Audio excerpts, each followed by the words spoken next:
Good morning, everyone. Thank you so much for joining us. Just a quick reminder that this session is being recorded, so you all know. And welcome to this presentation on Inclusive ELA Curriculum and Instruction. Thank you again for being with us today to dive into the work being done across the city to advance equity for students in the school district of Philadelphia and to move us forward towards a space of hope and healing.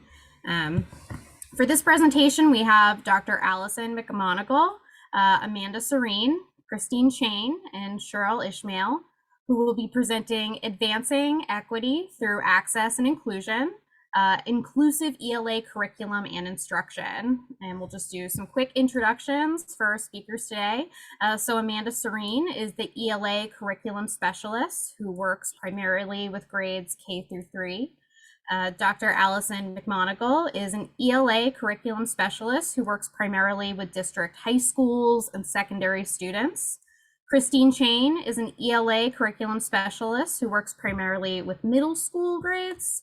And Shirl Ishmael is the ELA Curriculum Specialist, Equity Coalition member, and newly appointed Central Office Advisory Group member. And I will now turn it over to Dr. McMonagle to get us started.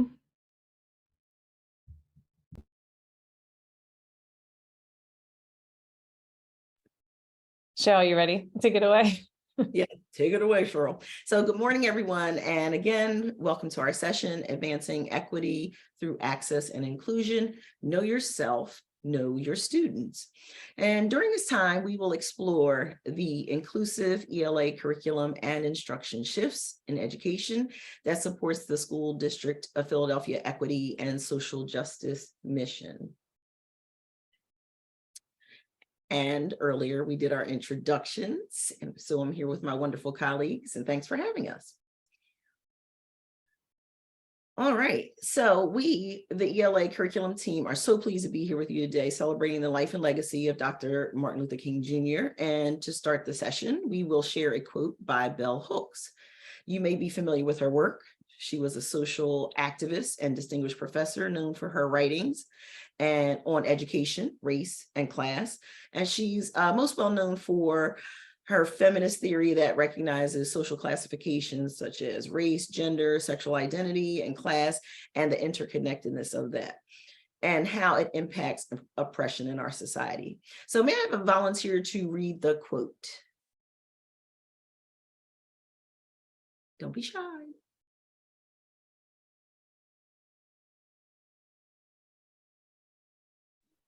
All of us are called to renew our minds if we are to transform educational institutions and society so that the way we live, teach, and work can reflect our joy in cultural diversity, our passion for justice, and our love of freedom. All right, thank you so much for volunteering. So this was a quote from Bell Hooks' book, Teaching to Transgress: Education as the Practice of Freedom, which this book highlights the belief that anyone can learn and the importance of students being taught to overcome social boundaries in order to attain an equitable and just society. So her highly regarded work uplifts education as a pathway to freedom and is perfectly aligned, of course, with our Social Justice Summit theme, Always Forward, Moving Toward Hope and Healing. So this is how we're going to spend our time together. First, we're going to lay the foundation for why we created the ELA curriculum. Then we'll discuss the importance of prioritizing equity and diversity in order to elevate student achievement. Next, we will talk about the support provided to teachers and the necessary implementation shifts in mindset and practice. And finally, we'll have an opportunity to address some questions that may arise about this work and some next steps. So before we begin, let's take a quick look at some School District of Philadelphia fast facts that drive this equity and social justice work. So here's a breakdown of the district's statistics that supports the reason that we embarked upon developing a culturally, linguistically, and inclusive ELA curriculum. So as of today, January 16th, 2023, our overall student population or student enrollment is approximately 200,000 students. The number of schools citywide is about 323 schools. So within our schools, there are approximately 169 languages, different languages spoken by students and families. And finally, this is a breakdown of the student diversity percentages. And you'll see in the orange box, 52% of our students identify as Black or African American, 22% identify as Hispanic Latino, 13% as white, 7% identify as Asian, and finally, 5% of our student population identify as multicultural or other. All right, so let's begin with the why. So there's a lot of research that supports the significance of having a curriculum that respects learners' cultures and prior experiences. So a curriculum that acknowledges and values the legitimacy of different cultures, not just the dominant culture of a society, and encourages intercultural understanding. So the ELA work focuses on incorporating cultural aspects into the curriculum rather than being add-ons or extra separate modules or courses. So with that in mind, we'd like to share with you our inclusive OCI curriculum vision, which reflects forward thinking in education and is the impetus for this work. So while I read the vision, I'd like for you to identify at least one word or phrase that stands out for you and why. So you can just feel free to drop it in the chat, whatever word stands out for you as I read the curriculum vision. The School District of Philadelphia's curriculum is culturally and linguistically inclusive and provides teachers and leaders with resources and strategies to foster curiosity, critical thinking, and discourse around meaningful and relevant grade level content while recognizing the brilliance and experiences our students bring to the classroom.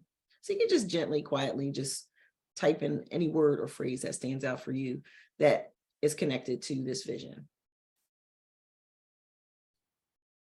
I'll give you a moment to do that. Inclusive, curiosity, meaningful, okay.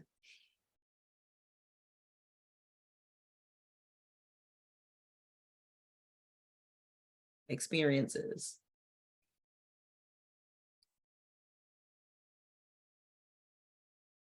Any more? All right, so thank you for your responses. So this vision holds great significance because it focuses on the importance of connecting with our students by encouraging their curiosity and also developing their critical thinking skills and providing a text-centered instructional model. So it also gives opportunities for students to engage in meaningful discussions in the classroom. But most importantly, we'd like for you to notice that we are uplifting the fact that our students come with vastly different backgrounds and have many experiences, and they also offer great intellectual brilliance. All right. Thank you, Shirl. Thank you. For kicking us off. With everything that Shirl said and keeping in mind our vision, the district decided to really dig into our students' scores, and they even conducted a couple of audits in order to figure out exactly how we could best serve our students and improve their academic experience. So as the district began looking at student test scores, you can see them highlighted here. You see the Keystone MPSSA test scores here for grades 3 to 8 and 9 to 12. Oops, sorry, skipped ahead by accident. You can see that they're fairly stagnant. We certainly aren't going up. We're just bobbing along really at a pretty even pace, which is not what we want to be seeing. And then when you take that a step further, they also conducted 2 audits from one from a major research university and one from a national education nonprofit. And basically what they found is that that our district's challenge is that we really did need to work on improving our curriculum, that our ELA curriculum was not meeting the needs of our students. It did not meet their diverse needs, and it did not reflect the students that we have in our classrooms. And so we as a district needed to figure out a way to create or obtain resources that would really help reflect our mission and the CLIF. So to, create that culturally and linguistically inclusive foundation for our students. So the two main takeaways, as you'll see from this slide, is that, again, reading scores have been stagnant since 2009, and our reading scores are low. I believe that the most recent NAEP scores, only 20% of our students were reading at proficient or advanced, which means 80% of our students are not.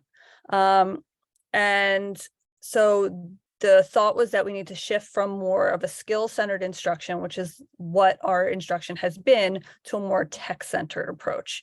And then the audits found that our existing curriculum does not meet the diverse needs of our students.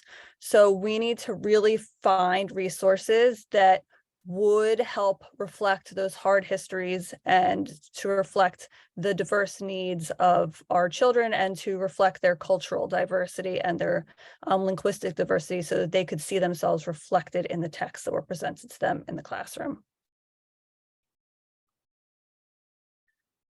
So how did we prioritize equity and diversity? How are we doing that?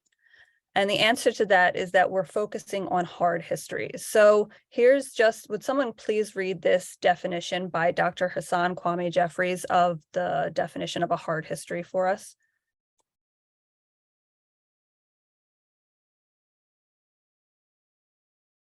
A history that is hard to think about, talk about, teach about, and learn about. Thank you so much. And I just dropped an article in the chat where this definition came from, but it just explains a little bit more about what a hard history is, and that, in order to create a culturally inclusive curriculum, we needed to choose texts where students could see themselves centered in them and where they would have an opportunity to unlearn misinformation that they've gained throughout their lifetime and hopefully then be able to create a more equitable future for everyone. So with that said, there was a long process of text selections, and all of those texts, again, needed to be complex texts where the students would have to really work through their learning. And then the focus then became on selecting which texts met those needs. And so obviously there are some texts that are canonical, that the ones that when you think of the books that you read in high school, so Of Mice and Men, Animal Farm, Othello, but then there was also a focus on finding decolonized texts, so texts by diverse authors who spoke about those hard histories. And you can see those titles at the top. I'll give you a second to look at that.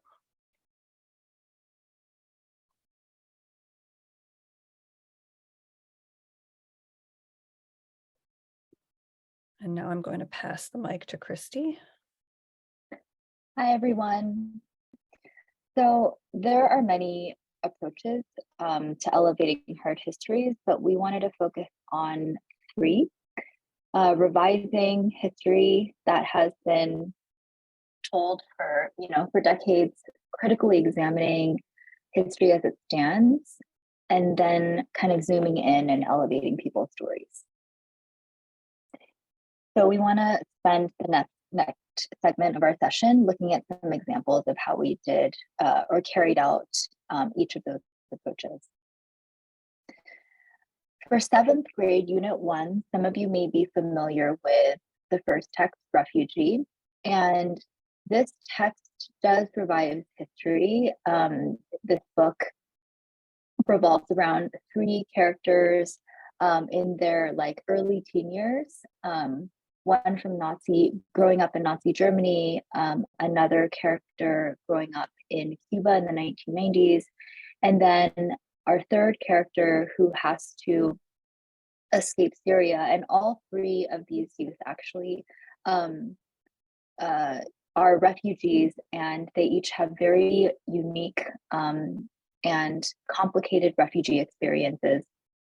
How does it revise history? Well, I feel like we might all agree that the refugee experience has been communicated very one-dimensionally, but this book highlights just how complex and different each experience can be, not just within different contexts, but within even one context, 10 people escaping for the same reason have totally different experiences, both escaping, but also the outcomes are completely different. I think that this text does a really great job of, kind of carrying that point. And here you could see some essential questions that are covered in this unit. So this is one example of how one of our units focuses on hard histories, specifically in revising history. This next text, Young People's History of the United States by Howard Zinn. And this is a unit for the 10th grade, And this text highlights different histories that and the realities of people and events that are normally written out of history textbooks. And how does it critically examine history? Well, it uplifts voices and events in US history that have been silenced. I remember picking up this book when I first started teaching, and just like being so surprised that something like this existed, because it covers the same historical events that I remember learning about in grade school and high school, but from these alternative perspectives that I've never read before. And so I think this is a really wonderful text. And again, here are some essential questions that are covered within the unit. Finally, we have this 11th grade text, The Immortal Life of Henrietta Lacks. And this is a creative nonfiction work that focuses on the life of one woman, Henrietta Lacks. As most of us are familiar with her story, it talks about how her body was used without consent for research purposes in a very racist way. And so, this is very straightforward. It elevates her story. This is not a life that has traditionally been highlighted or covered in textbooks. And so this approach, I think, is carried out very well through this unit. And again, you'll see some essential questions that we covered as well. There are texts in our units that include dehumanizing language. And our team really believes that there is no text that should be censored, but with certain texts that have troubling language in it, we have a huge responsibility of handling that text well in the classroom. And so this quote, I'll just read it for us: "The dehumanizing power of these terms and the ease with which some Americans have used them to describe their fellow human beings is central to understanding the themes of identity and human behavior in this text." And so I think this quote really drives home the point that it's not that we get rid of or choose not to include any of these texts, but we actually take this as an opportunity to understand the human experience and some really cruel things that that many humans have experienced in history. And so in terms of how specifically have we addressed dehumanizing language, in the next slide, there are 3 different things that we kind of took into account. We thought about how to teach the text with dehumanizing language using a document that we have distributed to teachers. We have sensitive language warnings that are at the heading of lesson guidance documents that cover these texts. And then there's also notes embedded within the lesson guidance documents for instructors. And so we don't want to just share these texts and then assume that everyone knows how to handle them, but we wanted to provide the supports that we can where appropriate in order to support our teachers in teaching these texts. Okay, thanks, Christy. Now we're going to talk a little bit about some of the tools that we gave to support educators. And then we are going to talk about the questions that we have. They're still all going, so we'd love to hear from you in response to these questions when we get to them. All right, so I'm going to drop in the chat the document that I'm about to start talking about. So as we discussed, we knew that we needed to create a curriculum that confronted these hard histories, and it took on texts that maybe were less traditional in the classroom. And part of that we knew was giving teachers tools, in addition to professional development, like tools that they could use on their own to help understand how to properly explore these texts before they taught them. So the thing that I just dropped in the chat, I will give you about 30 seconds if you want to open it and look it over. And then I'm going to talk to you about what you're seeing. So this was a tool that the ELA team created in collaboration with student achievement partners. And what you will find when you open it up is you will find these 3 separate pathways that we have created in order to help educators navigate these texts. So Amanda, can you go to the next one? All right, so the idea was that we understand that in order for teachers to be able to properly teach a text, they need to know the text first. So that happens on a very basic instructional level. And I think as educators, we all understand that if you're teaching something, you need to know the thing well. Another layer that was introduced to this when we're talking about hard histories is you need to understand these complexities of identity and your own identity and the identity of your students as well. So not just, I know when this happens in this particular plot point, or I know when the character has this happen to them, they're going to react this way. So therefore I can guide students through it. It also brings in this element of like, I am reading a book like Sula, which is specifically about these, the complexities of being a Black woman. And I, as a white teacher, do not necessarily have all the familiarity with that. So how am I framing this for my students? So that thing is also happening. So we came up with these 3 unit planning pathways. The first one has to do with the content of the units and the text complexity. So this is maybe a little bit more traditional. So what do I need to know about this unit context and this anchor text? So if there is a particular topic, like in Henrietta Lacks, there's a lot of scientific information in that. And if I know that as an educator myself, I don't really know a lot about science. Science wasn't really my subject. It's not something that I'm particularly strong in. So I know if I was teaching that text that I'd really have to dig into that before I taught it. So when we're talking about identity and relevance, so what do I bring to this text? What do my students bring? How can I use this to prepare them for instruction? So what ideas in this text are going to be already familiar to my students? What are going to be new? If you're thinking about the students in front of you, how can I leverage what they already know? And then criticality and critical conversations. This one has to do with that idea of how does this text help us interrogate systems of oppression and power and justice. So if you click through this document, you'll be able to see all the different ways that we wanted to prepare teachers for having these conversations. So it was created with different pathways because we understand that not every teacher is going to need to have the same conversations. Not every teacher is going to need to do the same work.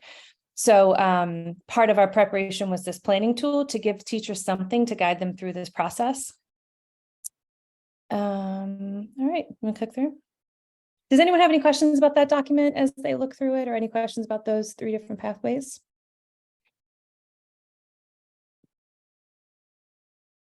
Okay, if at any point when I'm talking, when I get to the questions too, if you want to add something to the conversation, since we're a small group, please feel free to come off mute. So we knew that we needed to create entry points and connections for our students. So how were we going to do that? So each of our lessons has an opening activity. It has like a hook. We all know as teachers, if you are a teacher, you know you need to do something to bring students into that lesson. So we made sure to include that. We wanted to use a lot of primary source documents. So particularly as the students get moved through the grades, there becomes more and more of a reliance on nonfiction reading. So we wanted to make sure we are including primary source documents. And we wanted to give lots of opportunities for multimodal learning. So you'll see that in our curriculum units as well. All right, so now we're going to think about the questions that we have. And again, I'd love it to hear what people think about these questions and see if there's something that came up for you as well, or what your thoughts are about them. Go ahead. So a first question we had is, do we do enough to support teachers in taking in these hard histories, and what does that support look like? So there's this element to being a central office employee that your power is sometimes feels great, and then other times feels very limited. So when you're talking about the implementation of a curriculum is one of those times when you do feel like your power is a little limited, because you're wondering, what can I do? What can I really do when it gets down to the school level and this curriculum is being implemented in the day-to-day and people are reading these books every day with students? What can I do about that? Like, how can I support that? And we thought through all the things that we've already talked to you about. We thought of them ahead of time, but when it came down to the moment, there were always going to be questions and problems that popped up that we weren't prepared for. And that always made us think, like, did we do enough, right? And then what does that support look like? We made that tool. We give professional development sessions, we give book talks, and people have the opportunity to talk about the books before they teach them. But is that support enough? Like, should there be more systems in place to give teacher support with this at the school level? So again, I'd be curious to see if anyone has any thoughts or comments about that. Go ahead, Amanda. Me? You click through. Oh. Yes, that's what you're doing here. So our next steps. What is the next thing that we can do to support teachers? So we've given this curriculum, and there's a degree of just having to wait, right? And sometimes that's a discomfort for those of you out there who may be like us and that you feel like you always have to be doing something. There's not really much we can do. We just kind of have to see how it goes and see how it looks being implemented. So our next step is kind of waiting. It's waiting and seeing what happens next and seeing how we react to that thing that happens next. And then finally is opting out an option. So this is kind of a question that we absolutely do not have an answer to. But we are approached by teachers who are like, I don't feel comfortable teaching that text. Their principal tells us, my teachers don't feel comfortable teaching that text. We want teachers to feel comfortable teaching text. We want teachers to feel empowered to do this kind of work and to confront these hard histories. But what happens if they don't? Is it more harmful for teachers to teach a text that they don't feel equipped to teach? Or more harmful for teachers to never push themselves to teach something that we think needs to be taught? Like, where is the positive weight with the harm of having teachers who do not feel equipped to do this kind of work, And I don't think anyone would really tell you that they have a clear answer for that. And we definitely don't have a clear answer for that. So this idea of like, is opting out an option? We don't know. We don't know if it's an option. And again, if anyone has any thoughts about that, we'd love to hear it. And I think the only other thing that we can add is that, we do recognize that this is a shift and it's going to require a lot of support for teachers and professional learning experiences that talk about how to address difficult conversations, and particularly around race or, social justice. Hi, Dawn. Go ahead. Hi, good morning. So I actually have a slightly different question around the opting out aspect, not an opting out by the teacher or the school leadership, but by the students. So I'm with the Opportunity Network. We're a network with 99%, sometimes more than that, students who are Latinx or African American. And when we've introduced some of the texts, like the Henrietta Lacks text, students in the class who are represented in that book are like, I don't want to keep reading about this. Like, I'd rather read about white people being harmed. So what considerations, I guess, do we have for when students say, I don't want to spend 100% of my day in my reality? Because that's unfortunately what we hear sometimes from our students, is that this is their lived experience and they don't also want to be living that experience again through what they're reading in school. Yeah. And I think to me, that's a tricky question then, because for me, that shows me that the students are engaged enough with the topic to form an opinion about the topic and to know that they don't want to learn about the topic, which is what we want, which to me is what we want. We want kids to have opinions about what they're reading. So to me as a teacher, personally, I would probably back off that text and switch it out with something else. If I was hearing from my students like an informed decision versus a student who just doesn't want to read something because they quote don't like it and don't have anything further to push in that conversation. So I think it really is like on the onus of the administration and the teacher to listen to the students. And if what the students are saying is like, this is not what we want to spend our time doing right now, can we read Brave New World instead or something, right? Can we read something not about our reality? Then I feel like as a teacher, we listen to our students. If they're having informed conversations with us, we listen. If it's just like, I don't like this, I want to read something else, to me, I'm like, okay, no, like we're reading this. And if you keep pushing on it and you can articulate for me and mass as a group why this text is not what you want to be reading right now, then we can have a conversation.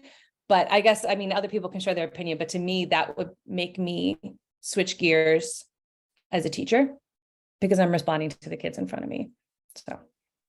And Okay, Dawn, and that's great to hear. I guess what I'm trying to clarify is it reasonable for us to expect that there's going to be that kind of flexibility from the district in what comes out around instructional materials for each of the courses? And Dawn, we've had others, we've had schools and networks reach out to us regarding that same matter. So we do, it's always an open conversation and invite to have the discussion and see if there's going to be alternative text to be used. And just we're open for the conversation, to discuss what's the rationale behind the change, what would you like to see instead, and as long as we're meeting those standards and we're making sure that students are being exposed to text that's going to be intellectually engaging, we are definitely open for that conversation. Yeah, and Great, I think thank our you. office has messaged that too. Yeah, I think we have the support. Definitely, we have the support of our office in making that decision and being responsive to the students in front of you. To us, that means that's a good sign. That means kids are talking and feel comfortable sharing their opinions, and leaders are listening to people when they share their opinions. So to me, that's all great. Anyone else have any comments or questions about the questions we've had asking ourselves? Yeah, I was thinking along the same lines, not necessarily getting pushback from students, but I was like, who chose this book? Not that, it's Henrietta Lacks is a great story, but I'm with those kids. Like, why does every book that's supposed to be about our struggle about us, or that we relate to, have to be about struggle? And I'm like, so a white person chose that book, maybe because why? Every Black person, all my friends, and we talk about this stuff quite often. We're like so sick of every single thing having to do with struggle. Even the Martin Luther King thing, darkness to see the stars. Okay, we really tired of the darkness and we really want some light, and let's not stop focusing on the darkness. So I know kids feel that. Many teachers probably feel that. And it just makes me feel like it wasn't a Black person that probably chose that book as something that we should see ourselves in. Is it something that kids should know about? Is it history that they should know about? Of course. But to represent, if I was to choose a book to represent me, it's not going to be that. It's not going to be one of how, for the 100th millionth time, we were subjugated or oppressed or abused or whatever. And the fact that people keep choosing those types of things to represent us is problematic. Thank you for your feedback. And we definitely are hearing what you're saying. And as far as the selection of books, it was a team of people, not just white people. It was a team of people who talked about what books would be selected. But we also want to identify the fact that, some of the books, of course, are very intense subject areas that may talk about struggle. But what we're uplifting in these curriculum units is actually the resilience and of people. So we're not just talking about the struggle. We're talking about, okay, in spite of the struggle, this is what happened. And the resistance took a form of this instead of just acquiescing to the struggle. So we want, that's why we're giving teachers extra support too. So even though the book, again, might be a heavy topic, we're not concentrating on slavery. We're not concentrating on just the most horrible parts of whatever happened in our histories. We're talking about in spite of the slavery, look at what has happened to people, and we're uplifting that part of the story. But thank you so much for saying that.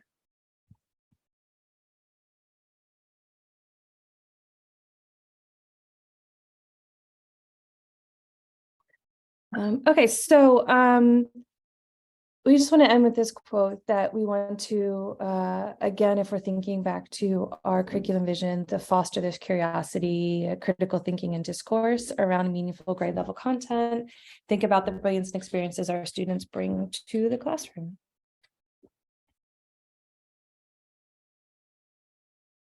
If you have any more specific questions about the work that we're doing, you can always be reached at the ELA team. More than that, can you go to the next slide, Amanda? If you guys want to, if you're not familiar with the units, if you want to go ahead and look at them, or if you want to look at the slides, you can look at the slides as well. So we can open it up if anyone has any questions for us. Tori, I think that's it. Yeah, I know we have some extra time, so people can feel free to ask some questions. But if no one has anything or needs some time to think about questions, I'm also just going to share the Padlet link in the chat. So that way, if there is anything that you think you'd really like to have answered, Michelle is going to compile all those and gather responses from our presenters in a follow-up email after the summit.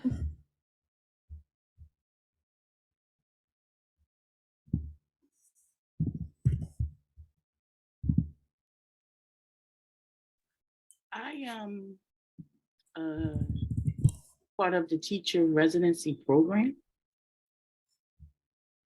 So my class this semester, one of them is ELA.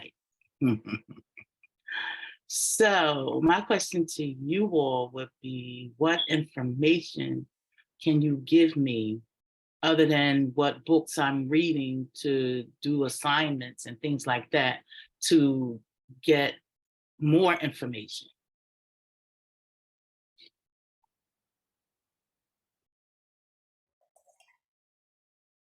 I'm sorry, could you just repeat that question one more time, because it was going in and out for me?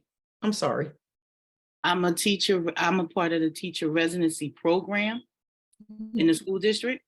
Yes. And my class, one of my classes this semester is ELA, ELL, ELA. So my question would be, other than the books I am doing my assignments with, what other information can you all give me to better equip me for what I'm about to teach and learn at the same time? Okay. Well, just as an FYI, these curriculum units, we use several resources, teacher resources, and one of which that we really highlight in the units is Dr. Gholdy Muhammad's book, Cultivating Genius. So if you are looking for a great teacher resource that's going to help you craft some really strong lessons and also support your pedagogical learning, that's a great start.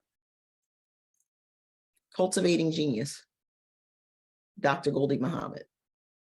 Thank you. Absolutely welcome.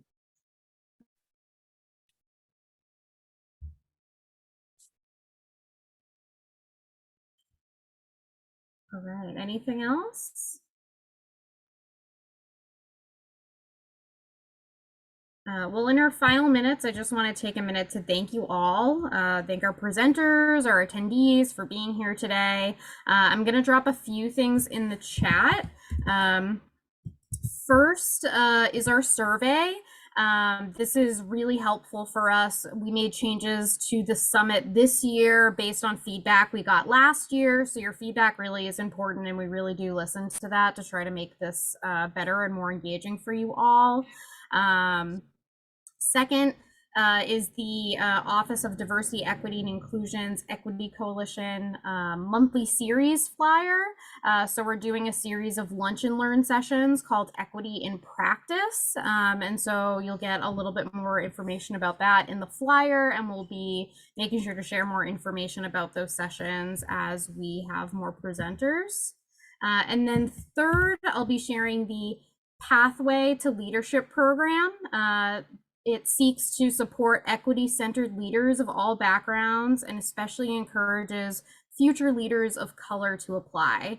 The Pathway to Leadership provides a $25,000 scholarship for principal certification through Temple University or UPenn, and a mentorship within the School District of Philadelphia. So that is going in the chat now. But thank you all again for joining, and I hope you have a great rest of your day. Thank you. Thanks, everyone.